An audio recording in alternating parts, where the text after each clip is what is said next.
Hi, everybody, and welcome back to the Brand Bosses podcast. Thank you so much for being here.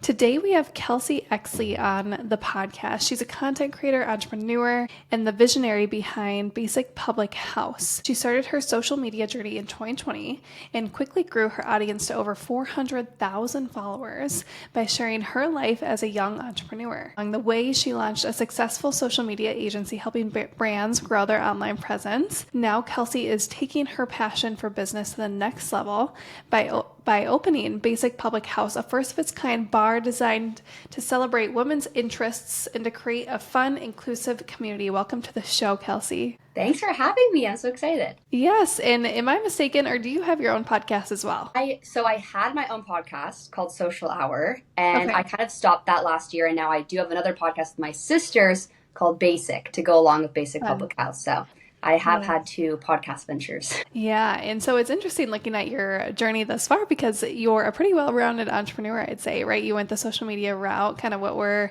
doing as well, and then you're launching Basic Public House.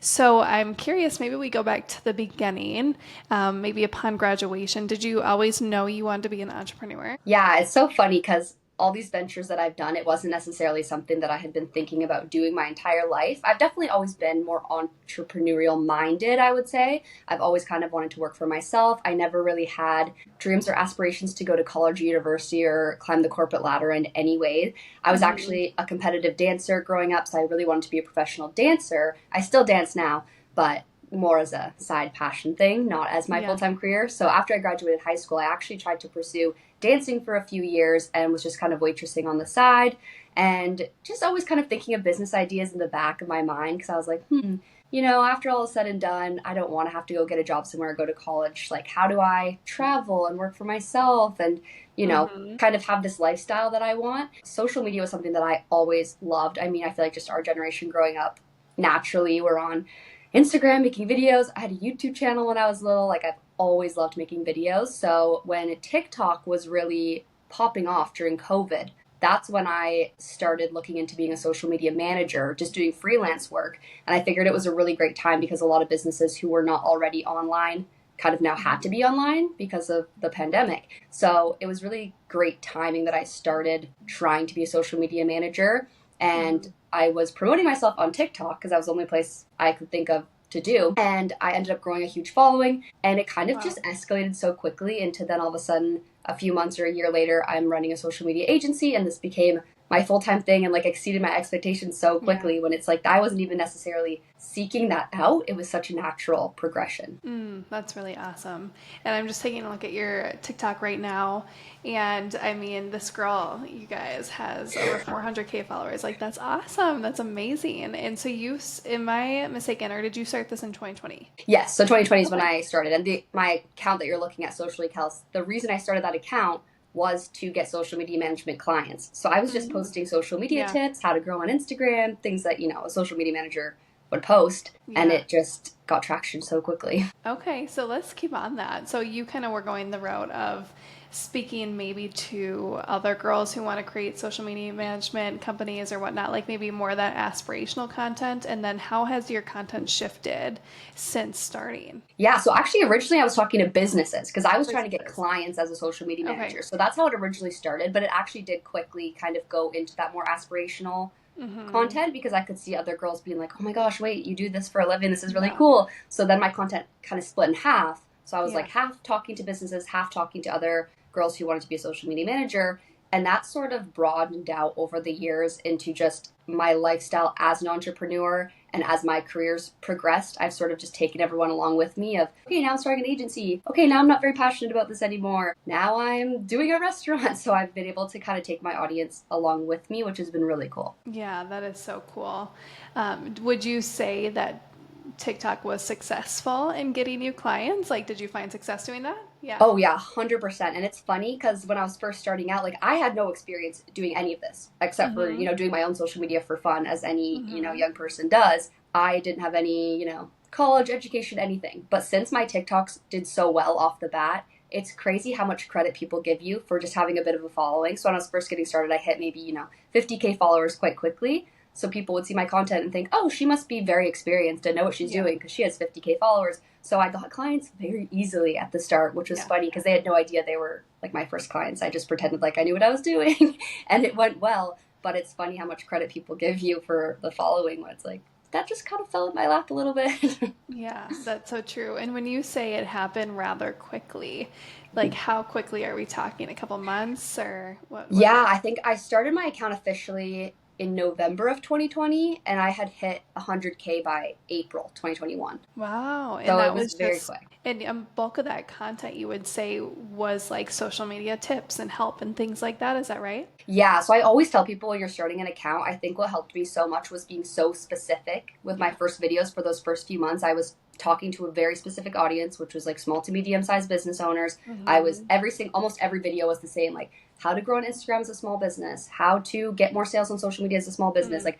speaking very directly, very niche down for those first few Hmm. months, and that did really well. And then from there, you're able to broaden out. I mean, now my account is, all over the place. Yeah. But that first kind of like initial finding my people, I think really helped in my growth. That's really, really awesome. And looking back at some of those tips and the help, what was your experience? Like what kind of drew, I guess, those tips and some of that help that you could put out? Did you do work with other businesses at this time when you were in growth, or what did that look like? Yeah, I was and at the time I was like nervous to admit this because I was like, ooh, I'm probably, very Yeah. green at all of this. But I was so learning as I went. So as I was Yeah. making my own Instagram account, and I was talking a lot about Instagram because I always knew Instagram better than TikTok. I was brand new to Hmm. TikTok. So I'm not about to Right. give out TikTok tips as I'm posting my first TikTok ever. But Instagram, I've grown my own account and now I have my business account on Instagram and I kind of know how the app works so well that I would Yeah. just be giving tips that I knew, like, here's cool stories that you could post. Here's how to check your analytics, Hmm. like just things that I knew from being Basic. a Yeah. fan of the app. And as I got clients and took them on and learned new things, as I learned something and something worked for a client, I would go on my TikTok and be like, hey guys, this just worked for my client. You guys should do this. So it was very learning in the moment. And I think naturally I just always loved social media. So I kind of had these tips in my pocket. And yeah, you'd be surprised how much the little things that you think are so obvious, especially as us young people, well, we know social media so easily. There's an older Hmm. generation of business owners that have no idea what an Instagram story is. And that could be so helpful. So I think some people kind of overthink it sometimes where they need these jaw dropping tips to give out. But sometimes your client's just like, hey, I don't know how to post a reel. And you're like, great, I Hmm. can help. Yeah, no, I think that's so, so true. And I think, like you were kind of hinting at, like a lot of people get in their head, and you're saying, you were learning as you went, and you were posting as you learned something day to day. And I think a lot of people think, oh, I need to have decades of experience in XYZ industry in order to start something. And what I really appreciate about kind of what you're saying is like, no, like life experience is enough, no matter what that looks like. And I think that's really cool. Yeah, absolutely. And it's not like my audience was people who majored in social media marketing or something. Right. Like, I can't maybe teach them something, but I can teach someone who's brand new and just started a business and wants to make an Instagram account. Like, I can help those people. So I think just Yeah. finding the people that maybe you're a few steps ahead of that you can help. Yeah, no, I think you said that really well. And so you worked with a number of businesses with your social media agency. You grew this TikTok. Now you're kind of niched out per se. You're not really niched in where you do more, I'd say like lifestyle content. Is that how you would describe it? Yeah, I think it's lifestyle. I was kind of posted my life as an entrepreneur, and that naturally kind of progressed into like kind of my whole life. I mean, my dogs, my relationship, everything. Yeah, it's funny because one of our most popular episodes was with a girl named Cassie Tucker, and she has the Marketing Happy Hour podcast. Cool. And honestly, we just talked about for the whole podcast, like what it's like running a marketing agency, because I think a lot of people from the outside looking in are like, oh, social media, like it's so glamorous, like it's such a glamorous industry. But as you Yeah. know, and as I know, it's a grind, and there's a lot of work that goes into it. So talk to me a little bit about that experience being the agency owner for a little bit. Yeah, absolutely. I completely agree with what you said. It's a lot more glamorous from the outside than the inside. And I started as a freelance social media manager, so kind of that solopreneur kind of thing where I was doing everything by myself, which was great for a while, but definitely burned out very quickly. Mhm. Any other social media managers listening probably know how much work goes into that. If you have a few clients and it's like, wow, I don't know if I'm making the income I want to make versus how much I'm working. And then I thought the Mm. natural progression was to start an agency and kind of hire a small team and delegate. Mm-hmm. And that was something that was very attractive to me. So I did that for a while, hired on a few contractors, some girls that were amazing, and kind of was delegating the client work. And then I became the leader and the boss, which I really actually enjoyed so much. I loved running a team and having that sort of like culture. But again, like it wasn't necessarily the less work thing. Like in my mind, I was like, oh, once I hire a team, is I can step back a little bit. This business will run itself. And that was a lot. I also didn't do, and this is, I mean, story of my life with every single venture I do. I dive in so quickly and I don't always think everything through. I'm more of a make a mistake and fix it as I go. And with the social media agency, that makes it so difficult and crazy and chaotic. And I mean, I enjoyed so much. I think it was about a year that I ran my agency, and it just ultimately wasn't for me in the long term. But I respect people who run agencies so much. Like, it's so true. It's not as glamorous as you think. And so many people do it so well. And I think I just wasn't the person that could do it long term, but I did enjoy it a lot. It was just, it's hard. Yeah, no, it's definitely a grind, especially when you are so interconnected with a number of businesses. Like, you are the person that they call for marketing a lot of the times. Like, sometimes I'll get phone calls at 7 p.m., right? And it's like, talk to me. They're panicked about some sort of spam message from Facebook. Like, it's just kind of funny because you are the person, and that does take a lot of energy and responsibility, and it's a gift, right? To serve and to be in that role for so many of these brands. But I think what you're saying is like there's a lot that goes on behind the scenes, and I think the number one thing I think about is the operations and the systems. If you don't have that in place as a marketing agency, you are quickly going to sink, because as you grow quickly and as things shift day to day, like that's what's going to keep you, I guess, on your toes.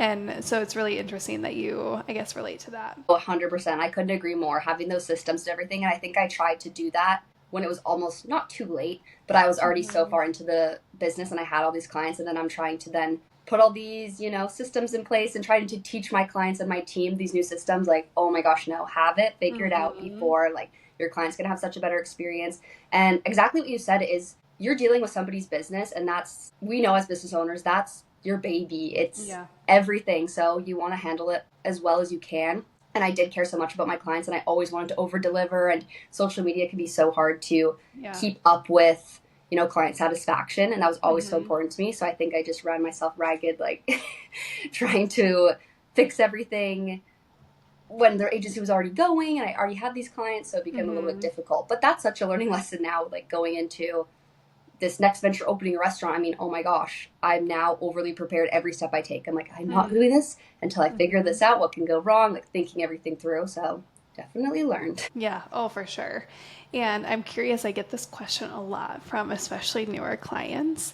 They'll say something of the nature like, what should I be tracking when it comes to social media? Or like, should it be followers? Like, is that my measure of growth? Should it be engagement? And I'm curious, from someone who's been doing this for a while, what would you say? Yeah, I guess I always ask my clients what their goals are, because it kind of would depend on that. I always find people fall into a few categories. Like, either you want to grow your brand and have a bigger brand presence, you want to, drive more sales, you want to grow your followers, whatever your goal might be. So if you're really wanting to, drive more sales, for example, obviously you're looking at website clicks, like the ROI there. If you're just wanting to grow your brand presence in general, though, I think like the shares is such an underrated metric to look at. Like, if people are sharing your TikToks, if people are posting your stuff to their story, sharing it with their friends, tagging their friends in the comments, like I think that's a really good thing to look for too, like how often people are sharing with others. Yeah, no, I think that's a great point. And for someone that's like, okay, I'm just getting started, like my engagement kind of sucks, I don't have a lot of followers, people aren't really sharing my content. From your desk being in this and having a good amount of following, how would you say to start? I would say get a little bit creative. I love when brands go outside of the box a little bit. Like, I feel like everyone uses this as an example, but Duolingo, like, I think is just so hilarious. Like, doing something so, not always so related to your product or the thing that you're selling, but something that can kind of pull people in and tell some sort of story and things, something they can follow along with. So I think maybe detaching yourself a little bit from your actual product or service and being like, is there any current memes or pop culture or trending things that we can kind of put our stamp on as a brand to kind of make people relate to us? So I think getting a little bit outside of the box, I guess. Yeah. Yeah, no, I think that's a really good answer. You made me think of over the weekend, I sent my intern like a screenshot of something I saw on Pinterest, and it was Red Bull's ad. And they're doing, I guess, this kind of push for like getting people who work out to buy their product, whatever. And so it was like this ad where it was like some sort of, I don't know, foggy window, and it was like a heart and it said swole mate, and then it was like Red Bull in the center. And I was like, that's so good. You know, So that's good. just such a good ad. I love seeing stuff like that. But I Yeah, think, exactly. going outside the box, I think is a really great piece of advice. But Yeah, sometimes I think that can be definitely easier said than done. But there are so many 100%. resources out there. Like you mentioned, Duolingo, Red Bull, all these big brands can really be good inspiration for maybe what that looks like. And then, of course, adding your own twist. And not to mention, like, of course, AI is a great resource, especially today. And so those are all good pieces of advice for sure. Yeah, absolutely. I mean, ChatGPT, my best friend, just like brainstorming off of like, and I get that people are like weird about AI. I don't want to like say that AI should write all of your content for you, Yeah. but just as like a brain dump and brainstorm tool, it kind of makes you never have the writer's block because you can go in there and really get your juices flowing and then know your audience really well too. I mean, if your audience is women in their 20s, maybe look into like Love is Blind and Love Island. Like, what are they watching, and what can you kind of mold Yeah. into your brand as like little jokes and memes that they'll understand depending on who your audience is. That is such a good point. It's something that is so underrated. Like I'm thinking about even some of my clients that are trying to reach, maybe they reach a little bit more of like 40s to 50s, but they're trying to hit like 30s. And that's such a great point that not a lot of people just sit and saturate on. Like what are they consuming? And most importantly, like where are they consuming it, right? So like what platform? Because sometimes it differs, you know what I mean? And sometimes then we have to mimic that differentiation of tone and things like that. Yeah, absolutely. You're going to like speak to different people on different places too. If your Right. audience is mainly on Pinterest, for example, like maybe that's something that you haven't tried yet, but you can go over there and see. Maybe you'll find a whole new group of people, or even Facebook. Like if you're having an older audience, people are still on Facebook. So Yeah. wherever they are. Yeah, no, exactly. And I'm curious, like, what's the filter that you use with your content? So you have, let's maybe talk about TikTok to start. You have 406K followers. So what are some of the filters that you use before you post a piece of content? So my filters got less and less. Like I feel like as I've gone on, like when I first started my TikTok, I was so, like I said, kind of narrow-minded sounds bad, but just very niche down and very specific with my content and who was us I was speaking to. And as that's broadened out, I feel like I've just gotten more and more comfortable and kind of found ways to relate everything back to my initial kind of point of being on TikTok. Like I want my account to inspire people. I want to come across like my exact real version of myself so people can feel, like I'm a very normal person. I'm not the smartest girl ever. I'm not the luckiest girl ever. I'm like very normal and I'm kind of taking these big steps in business. So I want people to look at me and be like, dang, she can do it. I can do it. Like that's kind of my, where I'm pulling from in my TikToks. So I guess with my filter kind of thinking about what content I'm doing, I'm just thinking, is this going to resonate with my audience? And that's gotten very broad as the years have gone on. Now I kind of talk about a lot of my personal life and everything and tie it into how that affects my business. Because I think entrepreneurship is kind of an all-consuming thing in your life of if something happens to your personal life, it kind of directly affects your business and the way that you're moving there. So it's kind of become, yeah, every part of my life on TikTok. Yeah. And I'm just looking at your page and you kind of have this cadence where you do these little clips kind of throughout your day or like a conglomerate of little clips. What type of content would you say like typically does the best? Yeah, I really like doing those almost vlog style, like letting people into my day to day. I feel like those do well with the voiceover or something like that. That's what I really like to do nowadays. Even like that longer form content, I think is working a little bit better. And when I say long form, I mean, 2 minutes, maybe a little bit longer than that. I think that people are consuming longer content on TikTok and kind of wanting to, I don't know, be a little bit more in your world versus like a 7-second funny clip. Those are, I Yeah. think, less and less now. So I try to do the more longer form, higher quality content and like really let people in. Yeah, no, I think that's awesome. And I see like one of your top ones too is like your story, right? Like Yes. you going over your story, is that right? Yeah, 100%. I try to do that all the time. I had a mentor once tell me, "Why don't you ever, tell your story on TikTok?" I'm like, all I do, I feel like, is tell my story on TikTok. Like when you're doing your daily Yeah. vlogs, and I feel like I'm repeating myself so much, and I think a lot of people can probably relate to that on TikTok. You feel like you're saying the same thing all the time. And then I had, yeah, this mentor say, I don't think you've like sat down and said your story though. Like me looking through your TikToks, if I didn't know you, I wouldn't actually know all this. And I'm like, okay, whatever. I don't really agree, but I'll sit down and do this video, and it ends up getting, millions of views. And I was like, oh my God, he's probably right. I wasn't saying enough. So if you ever feel like you're repeating yourself or haven't, or have told your story too much, like maybe you haven't, like do that, sit down every once in a while and like say it again, because you're going to reach new people. Yeah, and as I'm listening to you, I'm also seeing like the captions of you telling your story, and what you do a really good job of is I was this, I'm now this. Like I was in my parents' basement, I think I saw it say, and now I'm here. Like you're doing that contrast versus, just setting up the phone and just rambling. Like you kind of were intentional with it, and I think that's honestly the best way to go about like disclosing one story.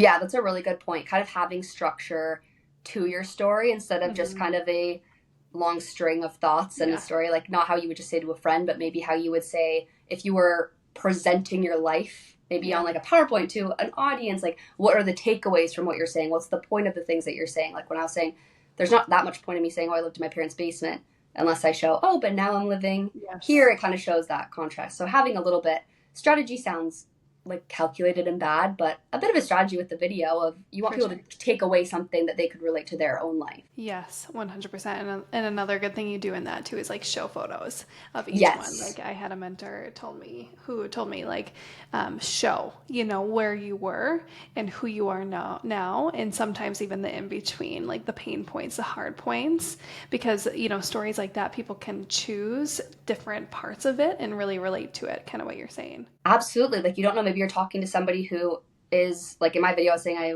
was a broke waitress living in my parents' basement. Like how many people maybe that are waitresses living in their parents' basement were like, oh my gosh, that's literally me right now. And they can like then picture themselves a few years from now. So yeah, people definitely like hang on to little parts of it, and showing the photos or videos on top of that, I think just makes it more powerful. Yeah, no, I think that's well said. How would you describe your different approaches to, say, your Instagram versus your TikTok? Tell me a little bit about that perspective. Yeah, I feel like it's changed a lot throughout the years, but on TikTok, I feel a little bit more like I can dump things in TikTok. And I think that is part of the algorithm on TikTok. I don't think anyone's ever seen all of your TikToks unless they're maybe like on your profile stalking you and that's what they want to do. But it's different on Instagram. If you're posting like 1,000 stories and 1,000 posts a day, they're coming up in people's feeds, it gets to be a little bit much. So I feel like I'm just a little bit more intentional and post a little bit less on Instagram. Maybe it's a little bit more filtered. I tend to kind of post the same content on both. Just everything goes on TikTok personally, and maybe every 4 posts goes on Instagram. For me, like the ones that I really like and that I think are really intentional and strong pieces of content versus all the, I don't know. I'm just kind of like a TikTok dumper. Like I treat it like Twitter a little bit. If I have a thought and I'll record it and post it, or on Instagram, I want to be a little bit more strategic, maybe a little bit more aesthetic, because that's what I think people more want to see on Instagram. I completely agree with that. It's kind of like you're picking and choosing the best content out of the batch and producing it there, because I think, Instagram does require a little bit more, I guess, intentionality versus like a TikTok, which you're saying is a little bit more, I guess, flexible, which is direct in alignment, I'd say, with Twitter as well. Yes. And so that's a really interesting perspective. Let's see here. Yeah, that's really interesting. And so thinking about, I guess, someone wanting to get started on, say, TikTok or even Instagram, from your perspective, you've been doing this for a while. Would you say to someone, it's a little bit too late, like maybe just wait for the next hot platform? Or would you say, go dive in, like there's still room?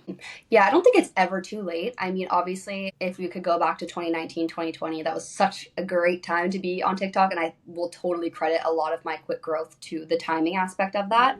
But I don't think it's ever too late. And absolutely dive in. I think kind of what I've just been saying is figure out what you want to say. I think a lot of people go into TikTok and are like, okay, I'm going to do get ready with me or get ready with me's because Alex Earl did that and then she blew up. But it's like, okay, but Alex Earl was sharing, her struggle with acne, like very vulnerable to her. Like, figure out who you are and what kind of content you want to share. What about your life you think could be of value or entertainment or inspiration to other people, and kind of diving in on that, and then not having too much expectations of maybe you're not going to go viral right away. It's going to be kind of a climb. But like you said, there could be a hot new platform tomorrow. Like might as well get started right now on TikTok or Instagram, wherever you want to be. Get that practice in, get that platform kind of going, know what you want to talk about, get your reps in, And then when that next hot platform comes, you're ready and you could be one of the first people. It will happen. Like we go in these cycles. It will happen again. So it's not like you've lost your chance forever. I feel like YouTube was the same thing, and YouTube's still a great platform, obviously.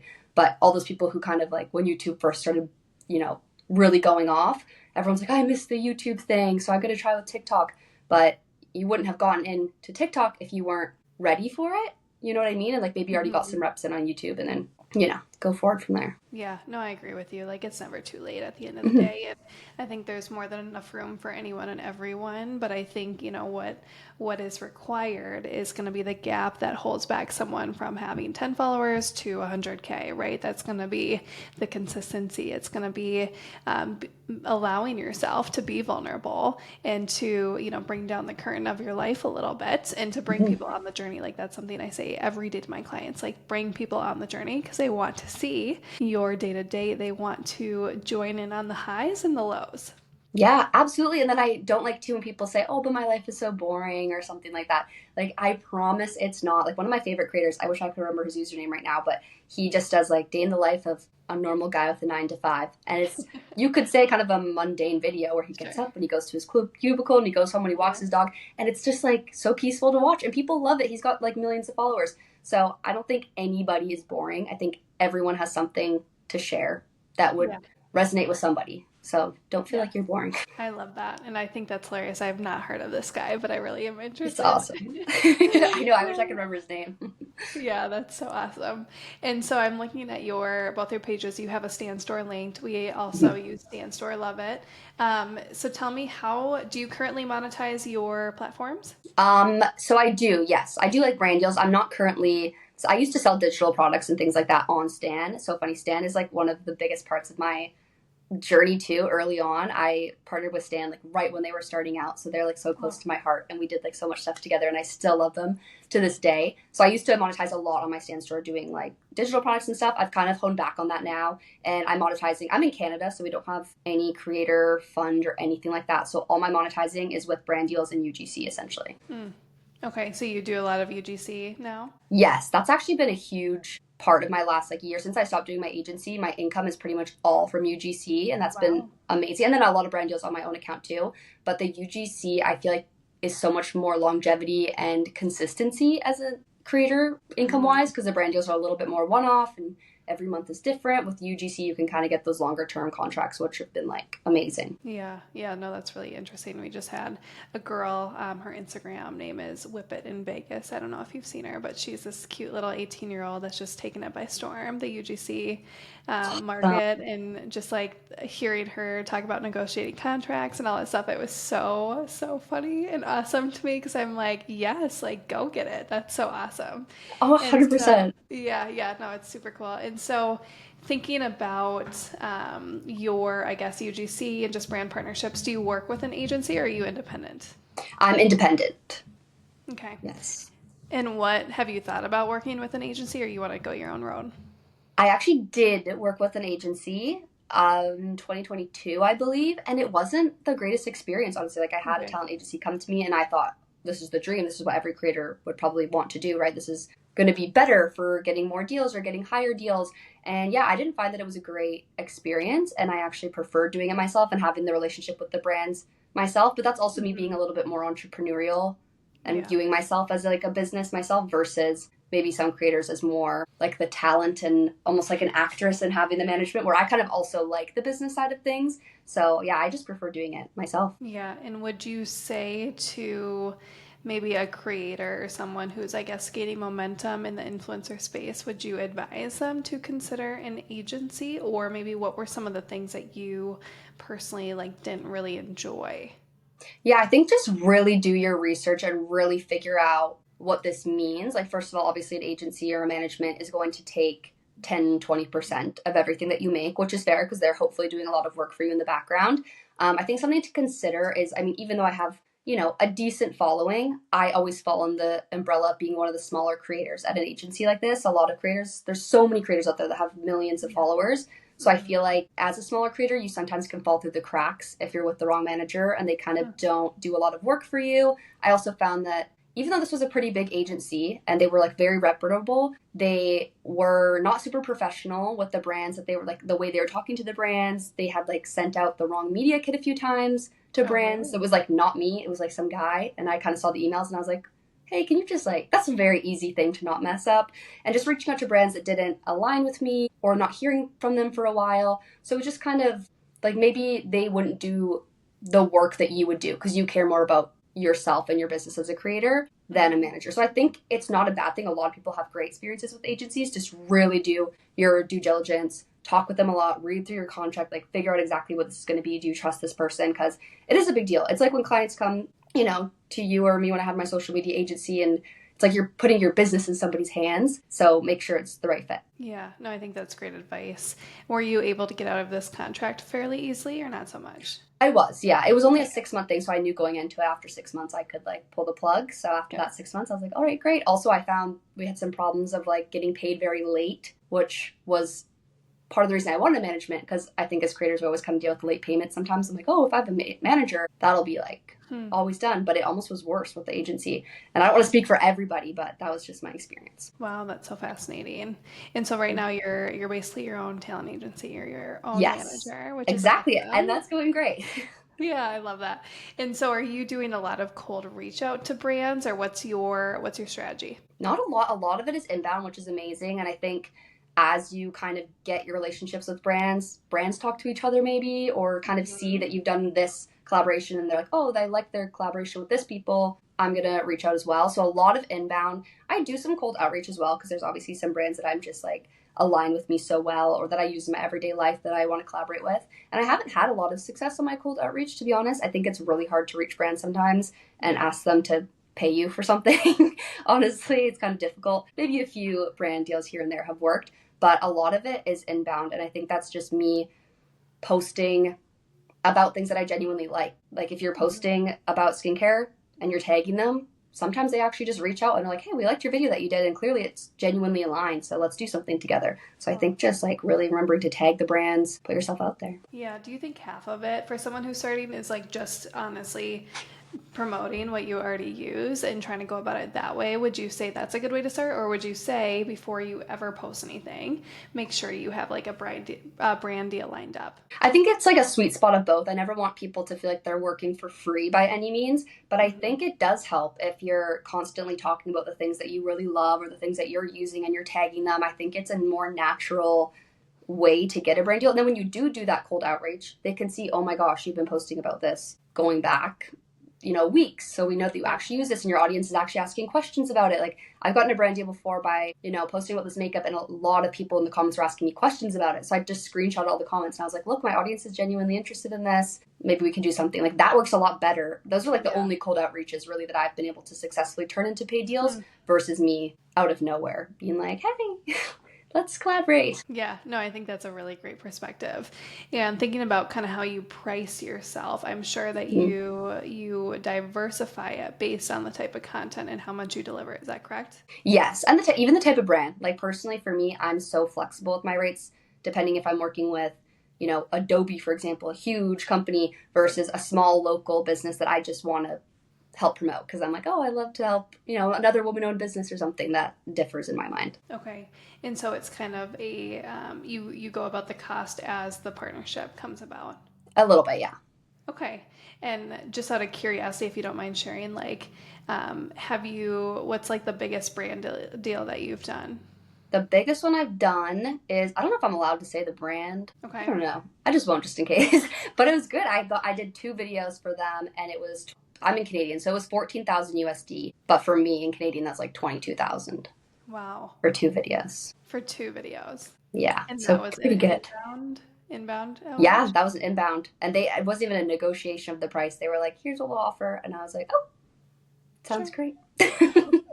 Oh my gosh. And how long would you say it took you to put the videos together, maybe approximately? It was one of those ones where it was a lot of back and forth, a lot of tweaking. Yeah. So definitely like put the work in. It was probably from the point where I signed the contract to when I got paid was like a solid like 5 months of like putting the videos together, all of that stuff. So it was a longer longer process for just 2 videos. But I mean, obviously worth the work that it was to put in. And it was a brand that I really enjoyed and I really liked working with them. So it was cool. Have you negotiated an opportunity to work with them again?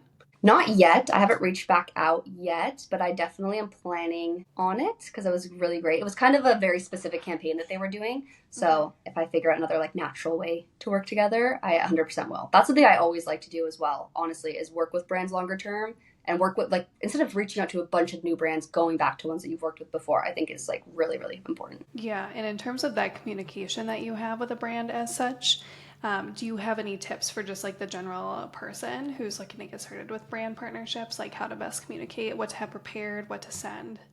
Yeah, I mean, I think email is always the best place to do anything versus like a DM if you're like first reaching out. So I think email is great. And I think just being really professional, like remembering that you are a business representing yourself, but then also being very authentic at the same time, not being too salesy or like bombarding them too much. So even with this brand that I just worked with, I don't want to immediately then go back and be like, let's do something else, let's do something else. I want it to feel a little bit more organic because you are kind of pitching yourself in a way. So why would this make sense for you right now? Like, oh, what are you doing right now in your life or something that's going on or a trip that you're going on where it's like, oh, this bikini brand, I'm about to go on a trip to Greece. So I would love to wear your bikinis and get some content there. Like if it aligns organically with something going on in your life, I think that's usually the best way to go about it instead of feeling like, I need money. Will you pay me? And I'll do a video for you. Like less transactional, more, like organic. Yeah, I think that's really cool. I have a friend who, I mean, has made over 6 figures just doing brand partnerships, you know, being an influencer.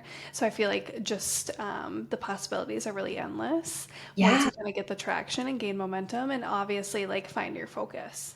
100%. Yeah, and kind of figuring out what brands work for you and not always going for like, it's just because you're like, oh, I use MAC lipstick. Like that's a pretty huge brand to go for, but is there any smaller makeup brands that might like align better with where you're at? And starting out maybe with a few gifted, like obviously it's not ideal, but if you're really, really just getting started, you do kind of got to put in the work a little bit, get the relationships going with these brands, over deliver sometimes. Like if you get a PR package for free, you're not required to post. Sometimes if it's a brand I really like, I will kind of over deliver a little bit and like post a really good video or have a really good story and then come back to them a few weeks later and be like, listen, my audience really, really love this. I would love to do something else with this.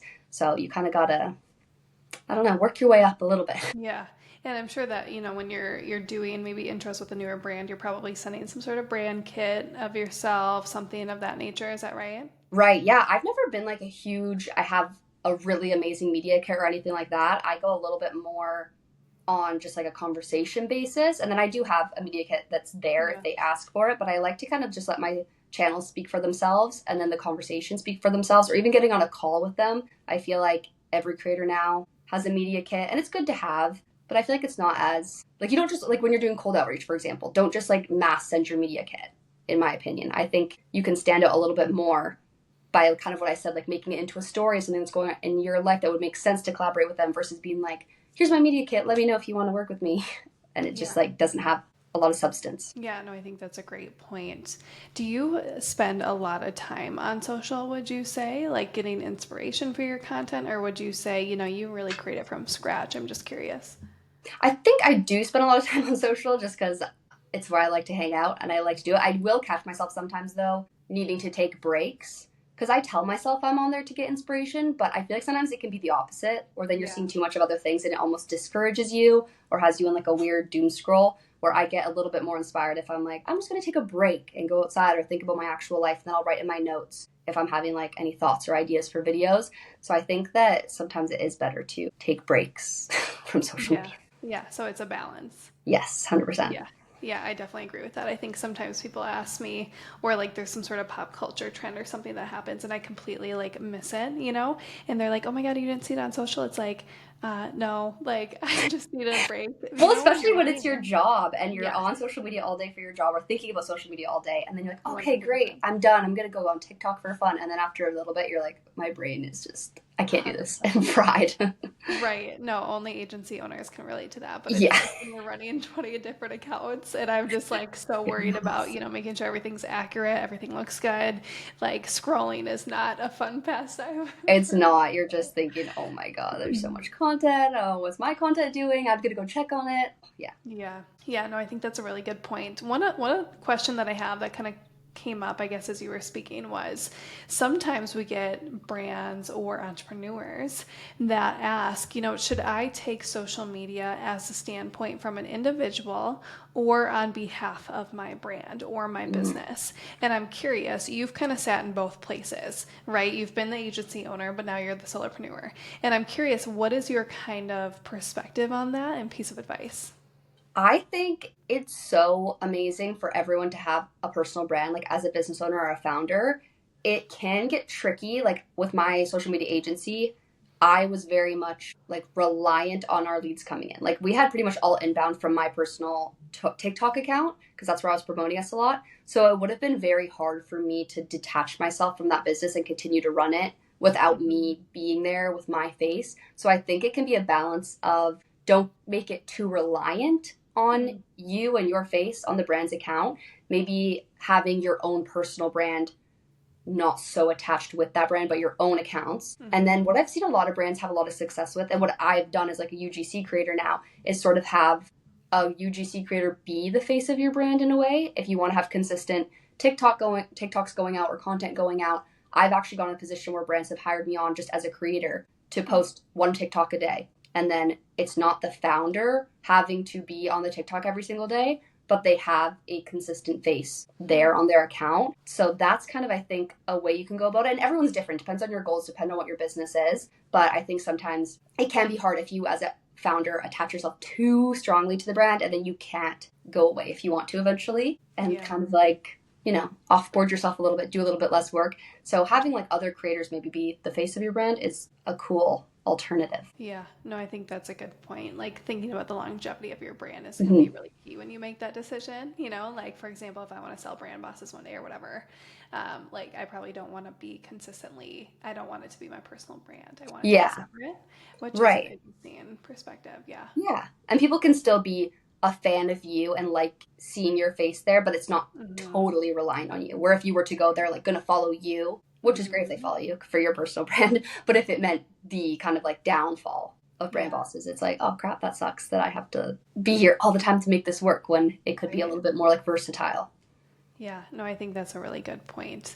And it's so fun to hear about how you've grown these pages and kind of how you've grown these different brands. And so I guess what's next on your deck, right, is going to be this new bar. Is that correct? Yes, yeah, we're in the works. It's such a crazy different venture than social media in a good way. Yeah, and when is that approximately, like, what's the timeline for that? Yeah, it's hard because we're looking for a location right now, so we're very deep in that. We got a few options, but it will really depend if we go with something that's already kind of built out versus something new where we're going to have to kind of do all the construction on it. Might take a little bit longer. My original goal was like by the end of this year to be open, which maybe could still happen depending on the location we get into, but might go into next year. But I'm planning on doing maybe some pop-ups in the meantime so that we still have some in-person stuff we can do. Yeah, no, that's really fun. And so you have an Instagram for Basic Public House. Yes. Right? So people can go follow you on your journey. And so as we kind of wrap up the podcast, why don't you tell us, how can we find you on social? How can we follow you on your journey?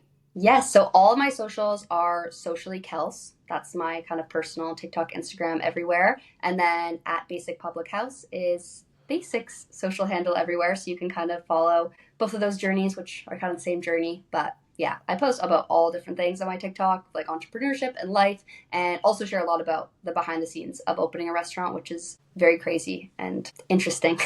Yeah.